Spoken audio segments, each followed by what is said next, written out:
Hello guys विक्रमजी 2x ब्लगमा हजुरलाई स्वागत छ। आज चाहिँ हामी साथी मिलेर हामी बागेश्वरी मन्दिरमा जाँदैछौँ है।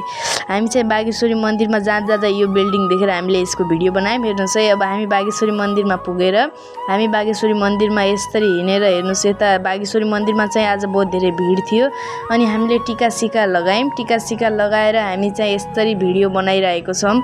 यहाँ भिडियो बनाउन मनाइरहेछ किन भनेर हामीलाई थाहा थिएन गाइज, त्यसैले हामीले धेरै भिडियो बनाएनौँ। अनि चाहिँ हामीलाई फेरि हामी अर्को ठाउँ घुम्न गयौँ गाइज। हामी चाहिँ यहाँ बाघलाई हेर्न गएको है गाइज। असलीको बाघ सोच्नु होला, तर यो असलीको बाघ होइन है गाइज, यो चाहिँ उसको बाघ हो। अनि बाघमा बसेर हामीले चाहिँ फोटो खिच्यौँ। फोटो खिचेर हामी चाहिँ यता गयौँ अनि फेरि हामी चाहिँ गयौँ केदारेश्वर धाम है। अब हामी चाहिँ केदारेश्वर धाम गयौँ, यहाँ 20 रुपियाँ टिकट लाग्यो। अनि चाहिँ हामी केदारेश्वर धाममा आएपछि त बुद्ध भगवान्सँग फोटो खिच्यौँ। फोटो खिचेर भिडियो सिडियो बनाएर यहाँ चाहिँ फेरि हेर्नुहोस् यति ठुलो रहेछ गाइज यो केदारेश्वर धामको शिवलिङ्ग। अनि चाहिँ हामी यहाँबाट घरतिर फर्क्यौँ। Bye bye, tata blog.